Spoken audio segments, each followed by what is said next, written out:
कोकणातील प्रत्येक अपडेट जाणून घेण्यासाठी आजच माझे कोकणच्या सोशल मीडिया प्लॅटफॉर्मला लाईक, फॉलो आणि सबस्क्राईब करा.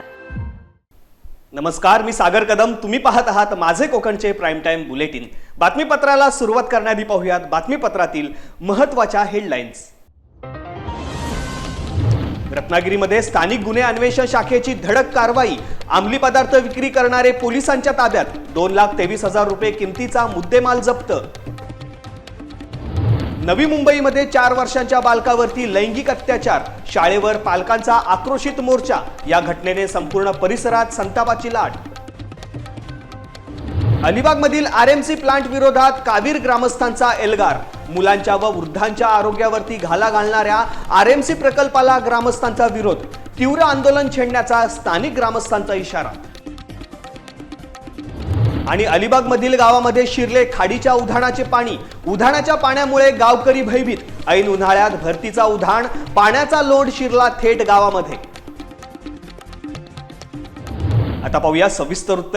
रत्नागिरी जिल्ह्यामध्ये अंमली पदार्थांना प्रतिबंध व कारवाई करण्याच्या अनुषंगाने वरिष्ठ जिल्हा पोलीस अधीक्षक धनंजय कुलकर्णी, अपर पोलीस अधीक्षक जयश्री गायकवाड यांच्या मार्गदर्शनाखाली स्थानिक गुन्हे अन्वेषण विभाग कारवाई करत आहे. त्याचप्रमाणे स्थानिक गुन्हे अन्वेषण शाखा रत्नागिरीचे पोलीस निरीक्षक नितीन ढेरे यांच्या मार्गदर्शनाखाली पोलीस अधिकारी व अंमलदार हे रत्नागिरी शहरात दिनांक 26 एप्रिल रोजी पेट्रोलिंग करत असताना पटवर्धनवाडी ते शासकीय वैद्यकीय महाविद्यालयाकडे जाणाऱ्या रोडवरती उद्यमनगर येथे 3 इसम 2 दुचाकीवरती संशयित हालचाली करताना दिसून आले.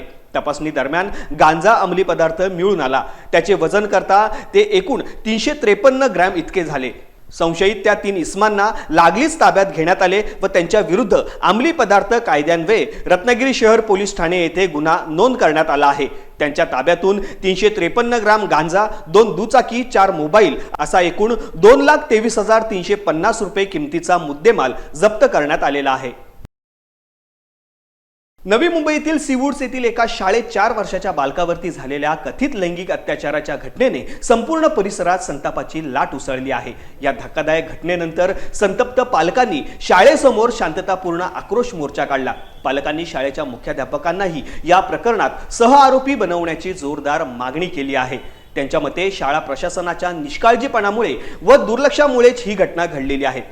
त्यामुळे फक्त आरोपीच नव्हे तर मुख्याध्यापक व इतर जबाबदार अधिकाऱ्यांवरही कडक कारवाई व्हावी अशी पालकांची मागणी आहे. या आंदोलनात महाराष्ट्र नवनिर्माण सेनेच्या पदाधिकाऱ्यांनीही सक्रिय सहभाग घेतला असून पालकांच्या सर्व मागण्यांना मनसेनेही ठाम पाठिंबा दिला आहे.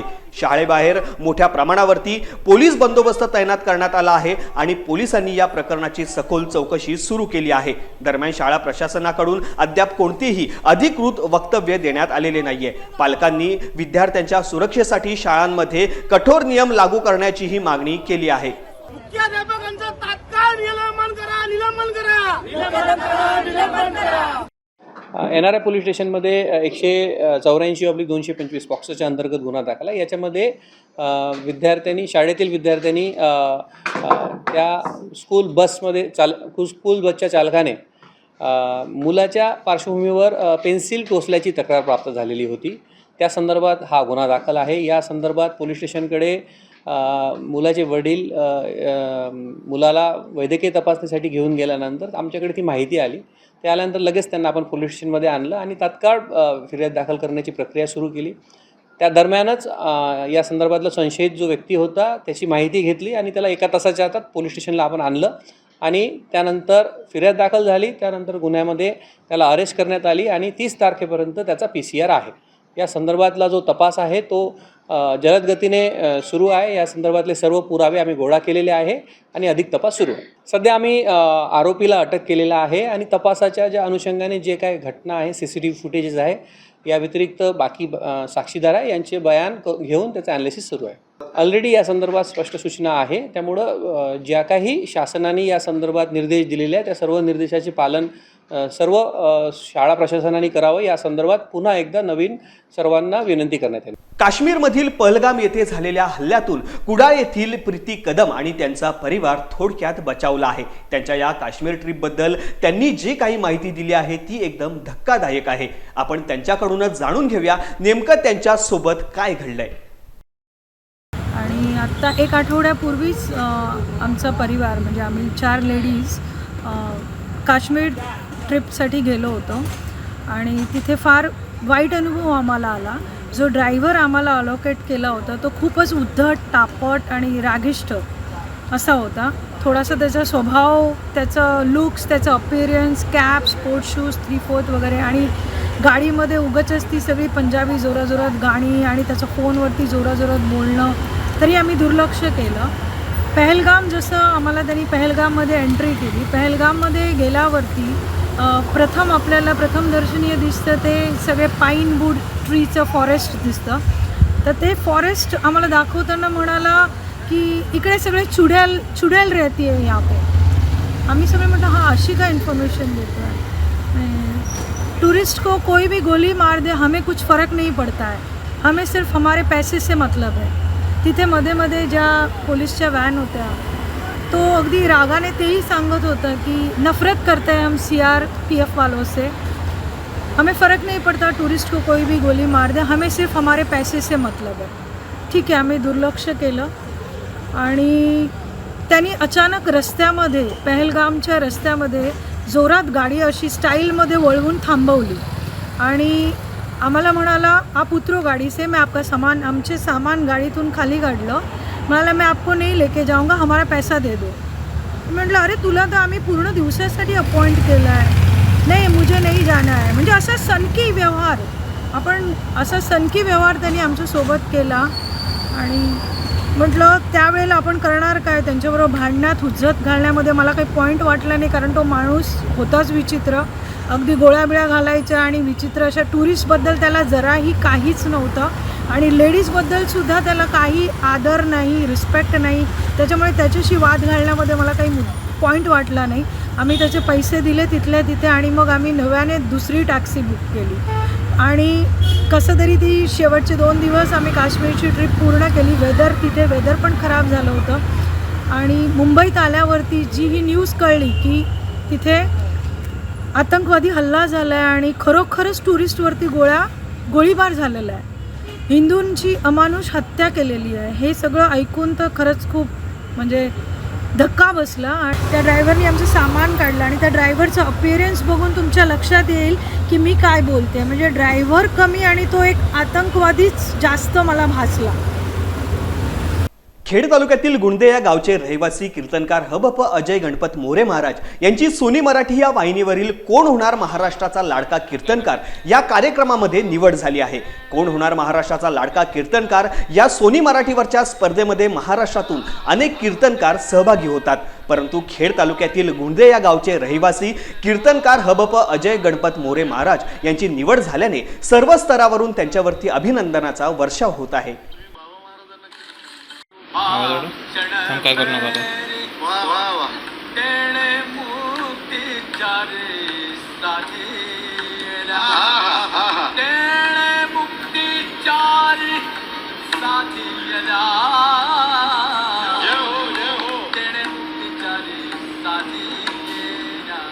तुम्ही बाबा महाराजांना किती वेळा ऐकले? बऱ्याच वेळा ऐकले. बऱ्याच वेळा नाही, मला तर असं वाटतं सगळ्या वेळा फक्त तुम्ही बाबा महाराजांनाच ऐकलं. अलिबागमधील कावीर ग्रामपंचायत हद्दीतील सुरू असलेल्या RMC प्लांट विरोधात ग्रामस्थांमध्ये तीव्र नाराजीचा सूर उमटला आहे. गेल्या काही महिन्यांपासून सदर प्रकल्पामुळे गावातील लहान बालकांच्या, वृद्ध नागरिकांच्या आरोग्यावरती गंभीर परिणाम होत असल्याचे निदर्शनास आल्याने ग्रामस्थांनी या प्रकल्पाविरोधात आवाज बुलंद केला आहे.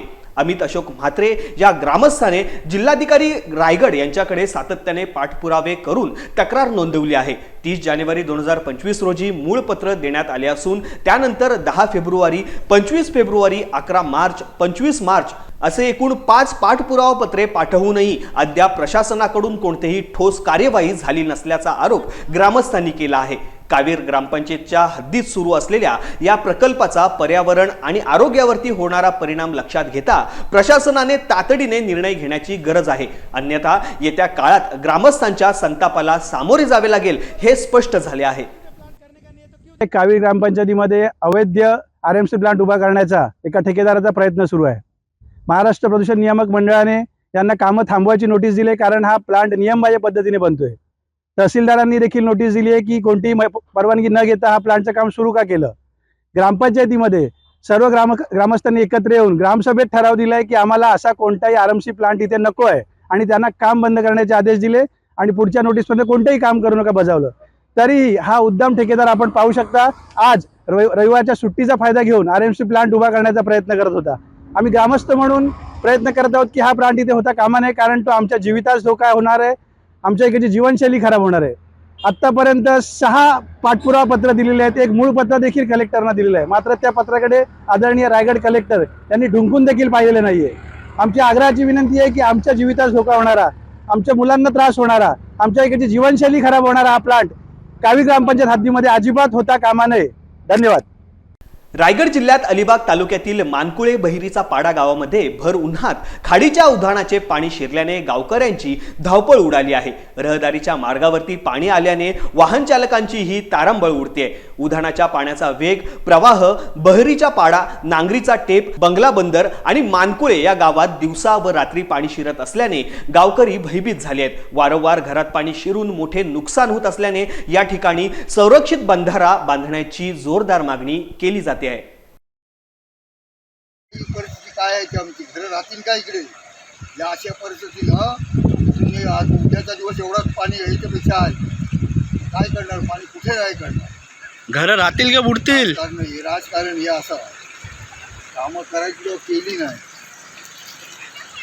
याच्यानं त्याचं सर्व ते सांगत होते, तो करत नाही, मी करत नाही. खराब पाणी बेकार आहे. कामाला तर गेलो पाहिजे, पण ते तर बरोबर खारे आहे. पाण्यात गाडी कशी न्यायची? आता खाऱ्या पाण्यातून गाडी नेली की दुसऱ्या दिवशी गाडी गंजते. झालं नवीन गाडी कशी गाडी घेऊन जाणार खाऱ्या पाण्यातून? आणि कामाला तर गेलोच पाहिजे. आता कामाला नाही गेलो तर खाणार काय? त्यामुळे आता पाण्यातून गेलोच पाहिजे गाडी घेऊन. नवीन गाडी काय काय काय विचार कसला करणार? या गावाच्या राजकारणापायी या अख्खी 3 गावांची वाट लागलेली आहे पूर्ण. कोणताही काही काम निघू दे, कोणाचा ना कोणाचा त्याला विरोध, पैसे खायचा विरोध.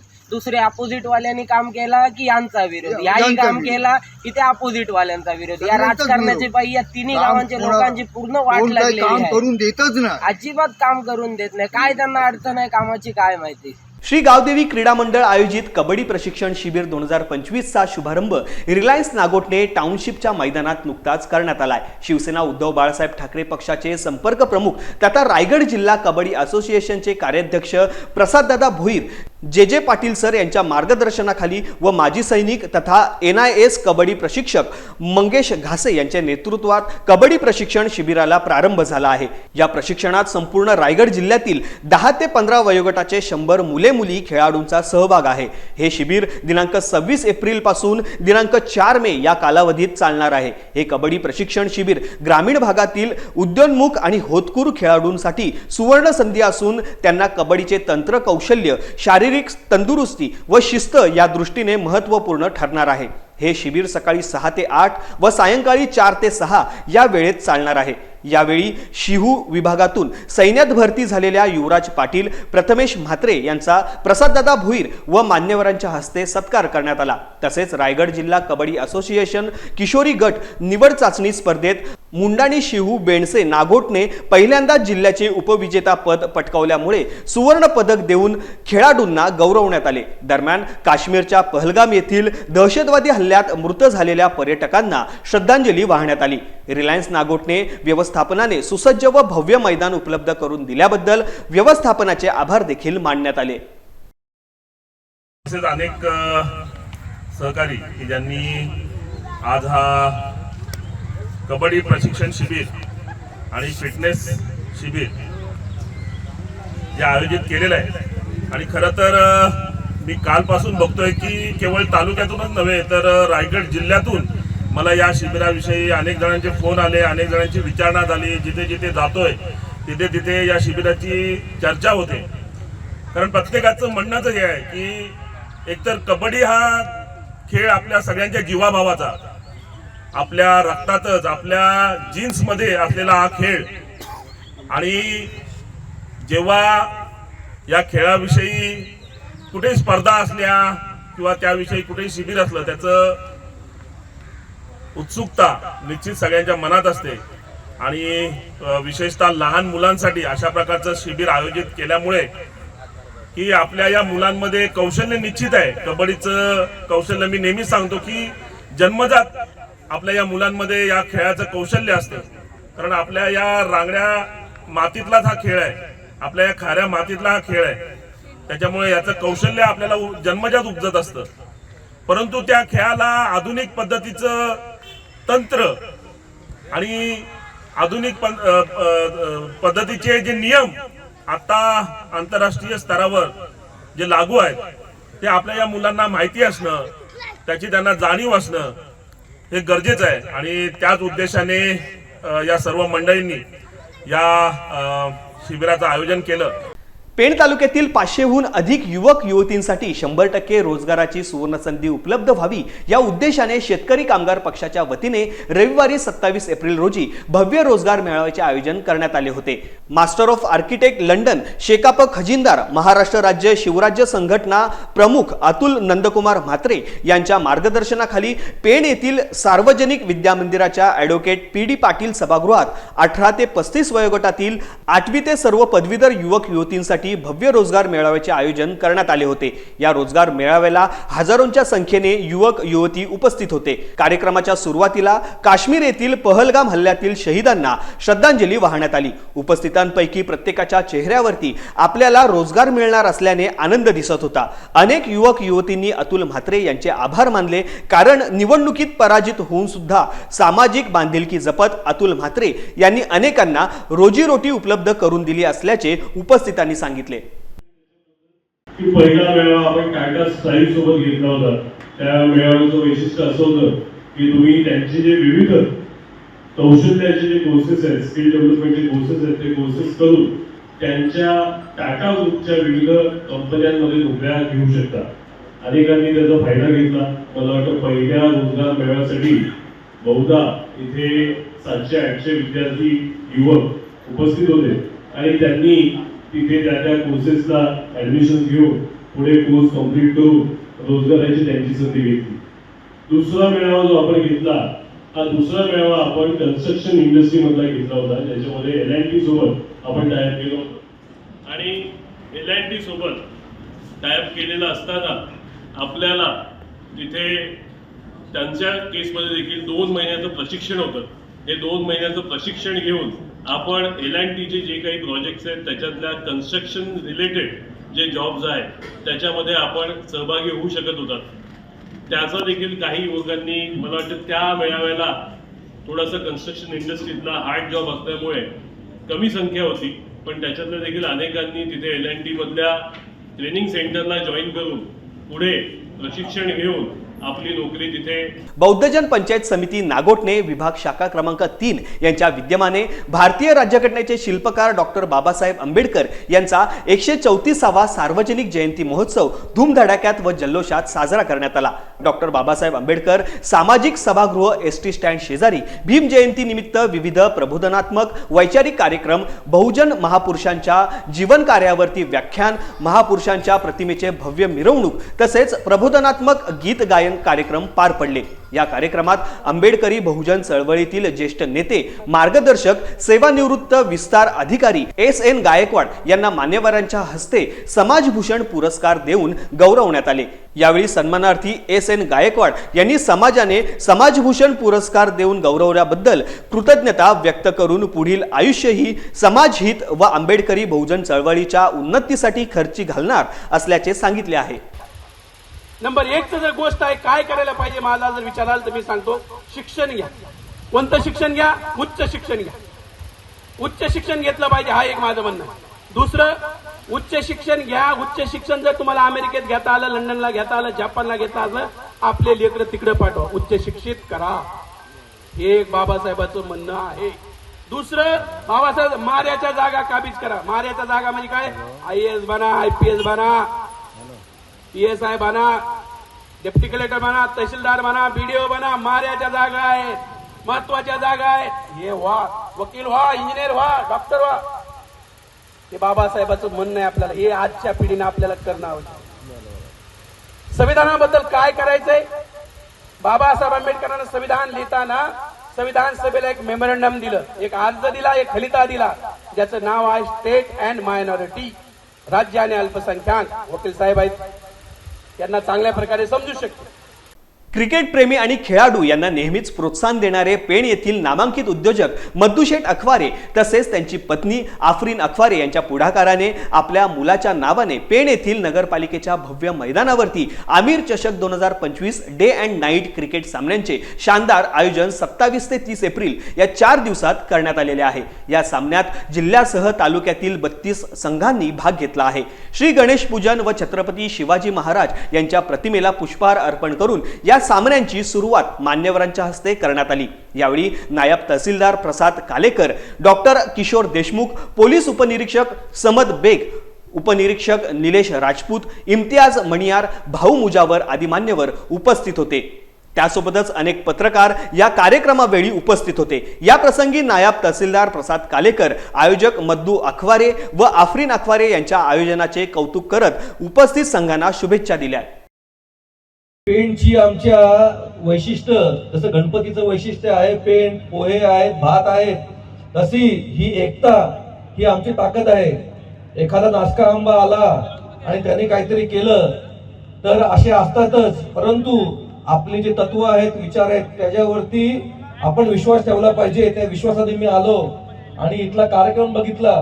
आमच्या मित्र मुद्दूंनी इथलं पूर्ण वातावरण भगवमय केलेलं आहे। म्हणजे बॅनर असो, ग्राउंडच्या सीमारेषा असो, स्टेज असो, गणपती बाप्पा असो, शिवाजी महाराज असो, आपली एकता, अखंडता आणि आम्ही सुद्धा जी दुर्घटना घडली आता पुलगावामध्ये, तर आम्हाला सुद्धा शोक झालेला आहे, तेवढंच आम्हाला वेदना आहेत।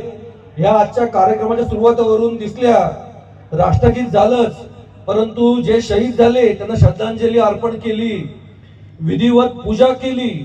तर हे जे वैशिष्ट्य आहे पेंटचं, तर हे आपण सर्वांनी जपलं पाहिजे।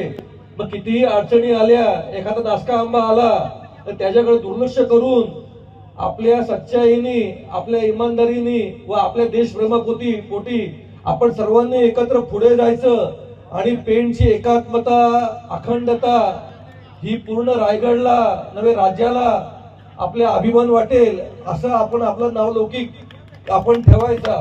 या बातमीसह आता बातमीपत्रामध्ये वेळ झाली इथेच थांबण्याची। कोकणात घडणाऱ्या घडामोडींची इत्थंभूत माहिती मिळवण्यासाठी आणि अपडेट जाणून घेण्यासाठी तुम्ही पाहत राहा फक्त माझे कोकण।